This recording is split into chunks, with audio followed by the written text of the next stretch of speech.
சொல்றாங்க. அறிவு இருக்கா? சோறு தானே தின்ற, நீனு சோத்தை தின்னுட்டு தானே வர்ற. எதனாலடா அப்ப அங்க வந்துச்சு? ஆனா திமுக இந்த தடவை காசு கொடுத்துச்சுதான் சொல்றாங்களே. திமுக நான் காசே கொடுக்கல, அதான் எங்களுக்குள்ள பியூட்டி. என்ன கொடுத்தாங்கன்னு சொல்றாங்களே. அரசு காசு 5000 போட்டோம் அக்கௌண்ட்ல. ஜனநாயகம் படத்தை ரிலீஸ் பண்ணதே அவனே ரிலீஸ் பண்ணிட்டு இப்போ பாவம் ஒன்றும் இல்லாமல் அந்த படத்தினுடைய எடிட்டரை கைது பண்ணுறாங்க. இப்போ இந்த படத்துக்கு இவன் 250 கோடி பணம் வாங்கினேன்னு சொன்னானே, 250 கோடிக்கு இன்கம் டேக்ஸில் பணம் வரி கட்டியிருக்கானா? எவ்வளோ கட்டணும்? 80 லட்ச ரூபா வரி 80 கோடி கட்டியிருக்கானா? அப்போ இதெல்லாம் உச்சபட்ச நடிகர் வண்டி போட்டு கோயிலுக்கு போனான்ல. இதுவரை எந்த கோயிலில் அவன் போய் இப்போ எந்த பள்ளி இதுக்கு போனான், சர்ச்சுக்கு போனான் சொல்லு? பொதுமக்களே அறிவு கட்ட மக்களாக இருக்கானுங்களே, அந்த பயலுக்கு ஆதரவு கொடுக்குற பூரா அறிவு இல்லை. என்னடா பெரம்பலூரில் 150 கோடிங்கிறான், அங்கே 200 கோடிங்கிறான். அப்போ என்னடா இது? இவ்வளவு பெரிய தற்கொலையாக இருக்கான். இவன் பின்னாடி நம்ம போனோம்னா எப்படா உருப்படும் அப்படின்னு நினைக்க வேண்டாம். வாய்ப்பு கொடுத்து பார்ப்போம். இங்கே வாய்ப்பு, அதை வாய்ப்பை கொடு. அங்கே ஆத்தாளுக்கு அப்பனுக்கு கொடு. ஆத்தா அப்பன் சேர்ந்து தான் இவனுக்கு இங்கே கரும பிடிச்ச பேரு. நீ சந்திரசேகரை பற்றி பேசினா இதை பேசிட்டு நாகரிகம் தான். இதை என்ன இல்லைன்னு சொல்ல சொல்லியா? என் மேலே வழக்கு தொடுக்க சொல்லியா? அவர் போன தடவை 8.2% வாங்கினார். இந்த தடவை என்ன வாங்குவார்னு கேளு. இல்லை திமுக நீங்கள் போன தடவை நீங்கள் இண்டிவிஜுவலாக ஆட்சி அமைச்சிங்க, இந்த தடவை இண்டிவிஜுவலாக ஆட்சி அமைப்பீங்களான்னு கேளு. இல்லை எடப்பாடி ஆட்சி அமைப்பாரா, அவர் எதிர்கட்சியாவது வருவாரான்னு கேளு. அதை விட்டு இந்த தம்பி ஒன்று முன்னுக்காங்க முன்னாடி என்னமோ சொன்ன மாதிரி கல்யாணமே ஆகலையா, அடிமதி எவ்வளோ தடவி பார்த்தானா, அந்த கதையாக இருக்குது. அதாவது எதிரிக்கு எதிரி நண்பங்கிற மாதிரி விஜயை வச்சு திமுகவை அழிக்கணும்னு நினைக்கிறான். விஜய்க்கு வயசும் பத்தாது, அவருடைய அனுபவமும் பத்தாது. திமுகங்கிறது ஒவ்வொரு தொண்டனுக்கும் அடி வயிற்றுலேருந்து வரும். புரிஞ்சதா? இப்போ எப்படி நான் திமுகவுக்காக உயிரை கொடுக்கவும் ரெடியாக இருக்கணும், அது மாதிரி எங்கள் இதில் உயிரை கொடுப்பான்.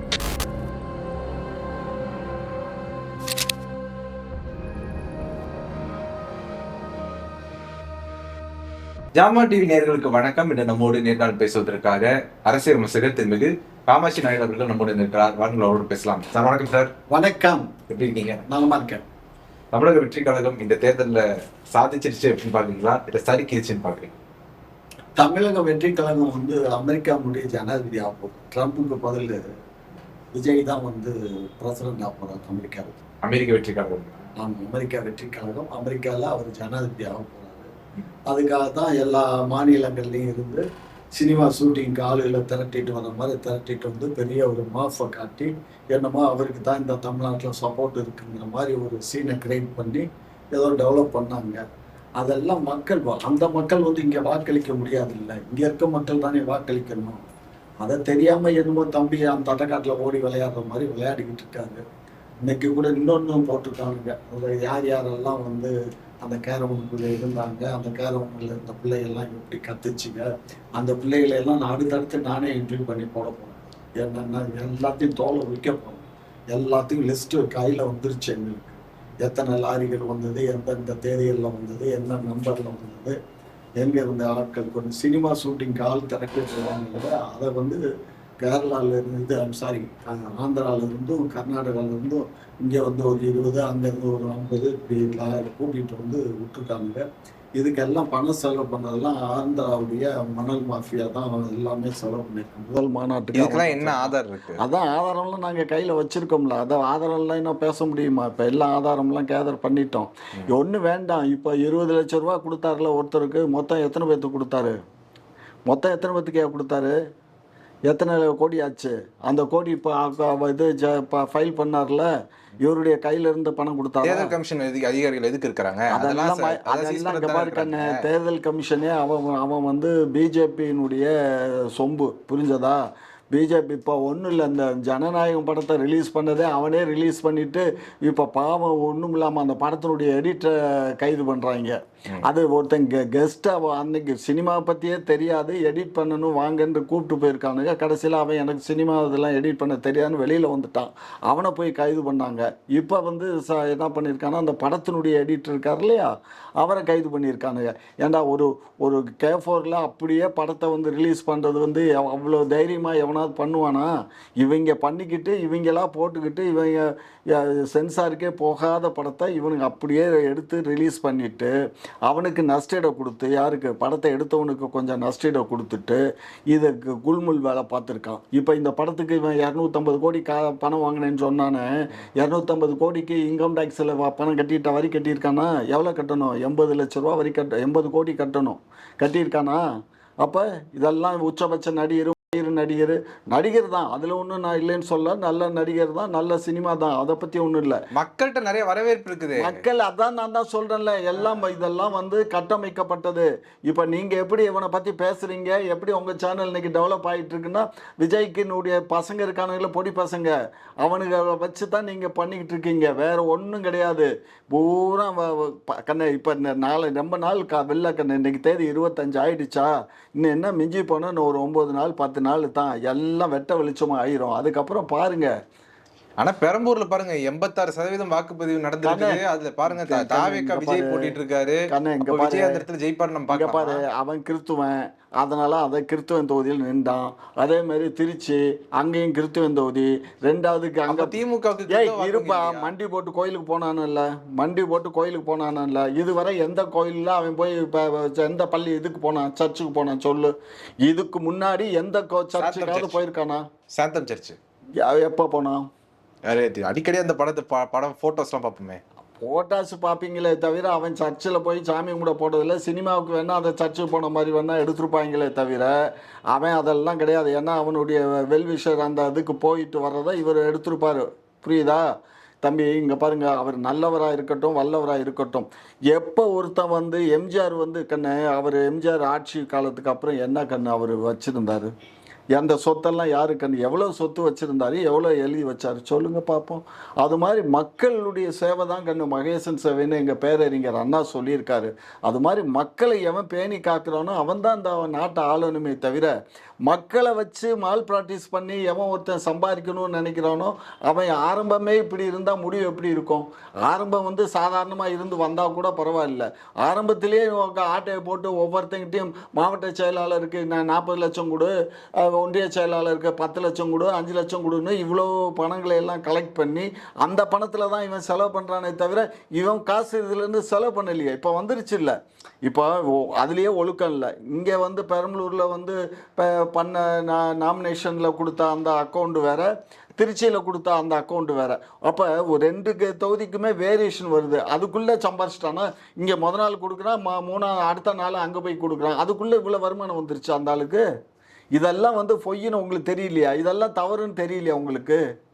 என்ன பொதுமக்களே அறிவு கட்ட மக்களாக இருக்கானுங்களே, அந்த பயலுக்கு ஆதரவு கொடுக்குற போது அறிவு இல்லை. என்னடா பெரம்பலூரில் 150 கோடிங்கிறான், அங்கே 200 லட்சம் கோடிங்கிறான். அப்போ என்னடா இது இவ்வளவு பெரிய தற்கூரியாக இருக்கான், இவன் பின்னாடி நம்ம போனோம்னா எப்படா உருப்படும் அப்படின்னு நினைக்க வேண்டாம்?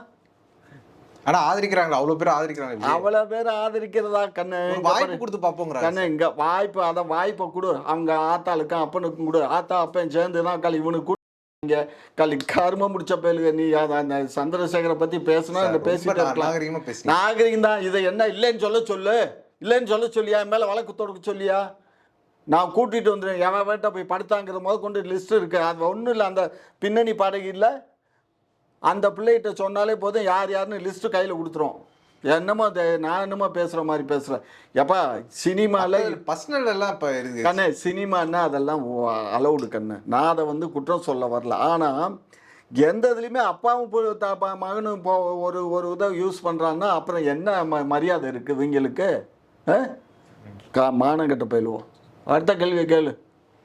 சரி, இந்த தேர்தலில் வந்துட்டு அவங்க உயர்ந்திருக்காங்க நீங்க பாக்குறீங்களா, இல்ல சறுக்கி இருக்காங்க நீங்க பாக்குறீங்களா? ஏன் போன தேர்தல் நின்று இருந்தாரா? இந்த தேர்தலை பத்தி அவர் இந்த தேர்தலில் முதல் முறையா நின்று இருக்காரு. அப்புறம் எப்படி சறுக்கிருச்சான்னு சொல்ல முடியும்? என்ன வந்தாலும் அவருக்கு ஆரம்பம் தானே கண்ணே. எப்படி வந்தாலும் ஆரம்பம். இப்ப சறுக்கிருச்சான்னு கேட்டா நாம் தமிழரை கேளு. அவர் போன தடவை 8.2% வாங்கினாரு. இந்த தடவை என்ன வாங்குவார்னு கேளு. இல்ல திமுக வந்து நீங்க போன தடவை நீங்க இண்டிவிஜுவலா ஆட்சி அமைச்சிங்க, இந்த தடவை இண்டிவிஜுவலா ஆட்சி அமைப்பீங்களான்னு கேளு. இல்லை எடப்பாடி வந்து ஆட்சி அமைப்பாரா, அவர் எதிர்கட்சியாவது வருவாரான்னு கேளு. அதை விட்டு இந்த தம்பி 1 முன்னாடி என்னமோ சொன்ன மாதிரி கல்யாணமே ஆகலையா, அடிமடி எவ்வளோ தடவி பார்த்தானா, அந்த கதையாக இருக்குது. எப்படிப்பா அது?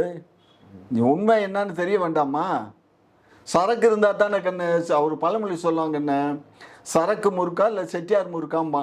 சரக்கு முறுக்கா இருந்தாலும் பிரயோஜனம் இல்லை, செட்டியாரும் முறுக்கா இருக்கணும். இவன் செட்டியார், இவன் முறுக்கா இருக்கான், சரக்கு இல்லை. சரக்கு இருந்தால் தானே, அது ரெண்டும் இருந்தால் தானே விற்க முடியும். இவன் மாத்திரம் முறுக்கா இருந்தால் பரவாயில்ல.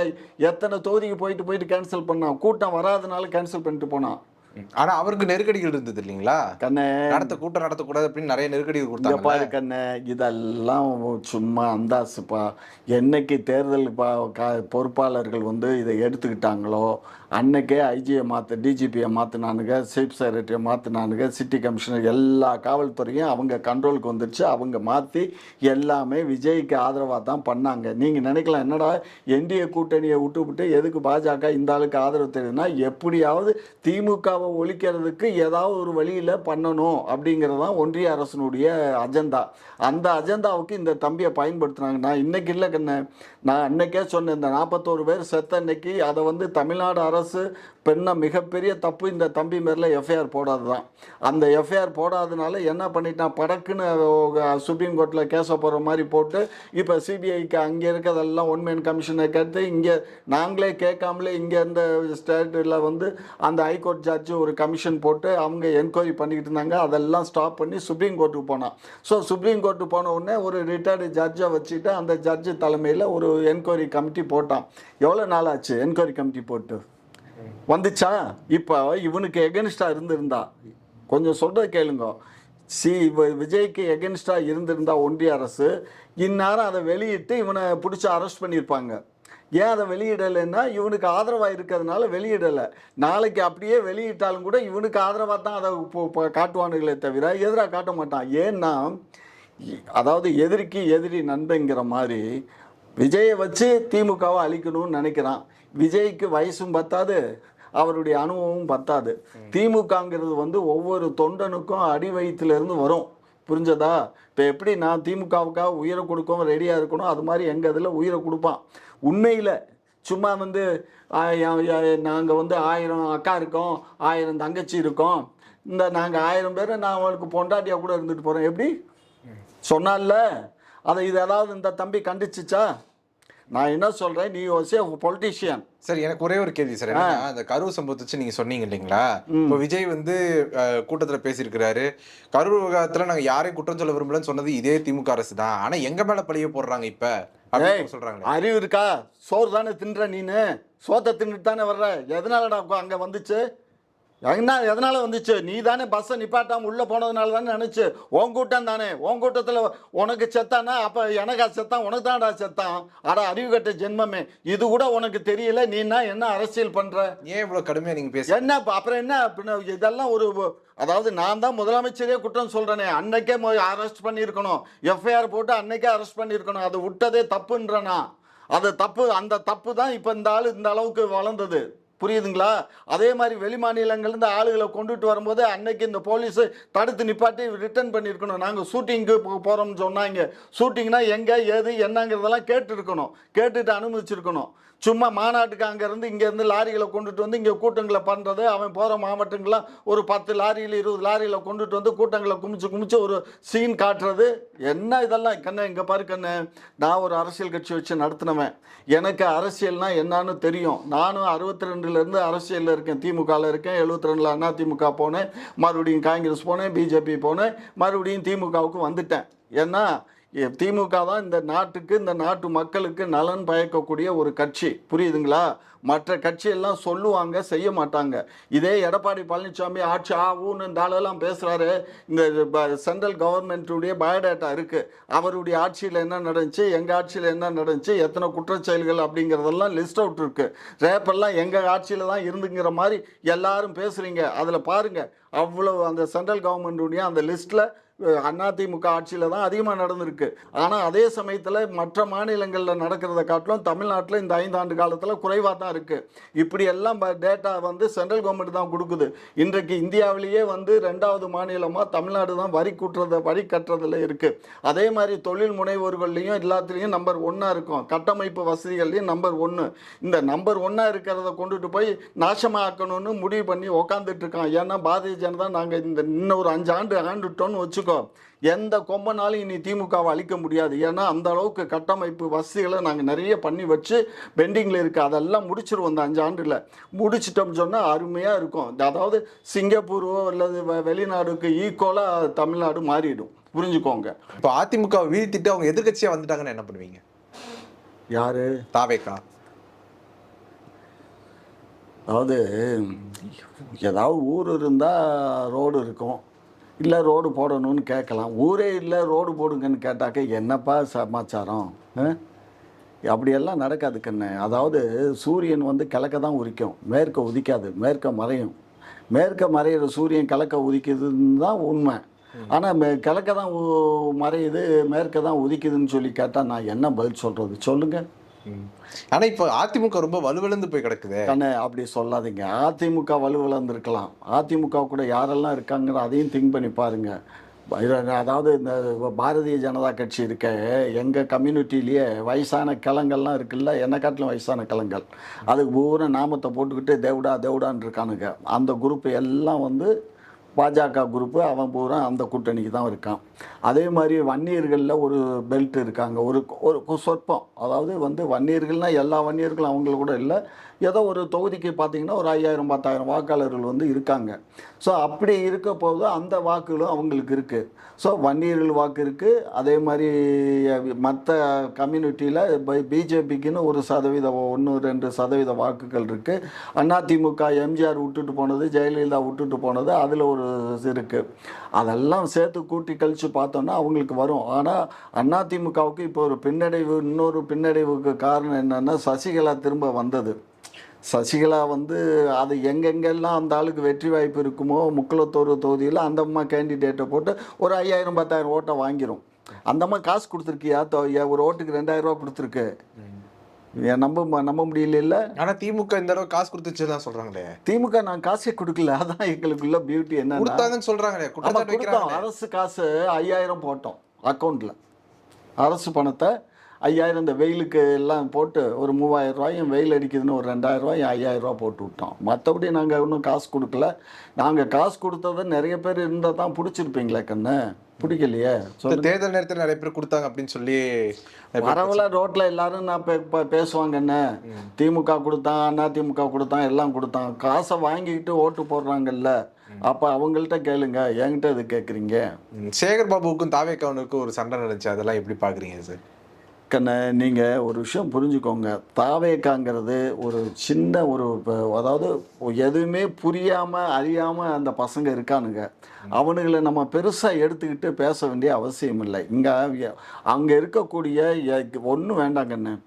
ஆதவ் அர்ஜுன் வந்து எவ்வளோ மெச்சூரிட்டியான ஆள். அந்த ஆளே வந்து கீழ்மட்டமாக பேசுகிறாரு. அதாவது ஒரு கட்சின்னா அதுக்கு ஒரு தலைமையில் நீ 2ஆம் கட்டத்தில் 3ஆம் கட்டத்தில் இருக்க, நீயே வந்து தவறுதலாக பேசுகிற. அப்போ உன் கட்சியில் உனக்கு பின்னாடி இருக்கவன் எப்படி பேசுவான்? யோசிச்சு பாருங்கள். அதுக்கு புஷி ஆனது சம்வாட் பெட்டர். அந்த ஆளுக்கு தெரியுதோ தெரியலையோ பாவம், அவர் பாட்டுக்கு என்னத்தையோ தமிழை கடிச்சு முழுங்கிட்டு என்னத்தையோ பேசிட்டு போகிறாரு. அவர் டீனரில் நின்றுருக்காரு. அவர் இப்போ டீனரில் எல்லாம் அவர் ஜெயிப்பாரா சொல்லுங்கள்? தாவேக்கா நீங்களே சொல்லுங்கள், தாவேக்கா டீனரில் ஜெயிக்குமா? அது வர ரிசல்ட்டை தான் பார்க்கணும். அப்போ ரிசல்ட்டோலையும் பொறுத்திருந்து பாருங்கள். சரியா? உங்களுடைய நேரத்தை ஒதுக்கி எங்களோட கருத்துக்களை பந்தமைக்கு மிக்க நன்றி. நன்றி கண்ணா.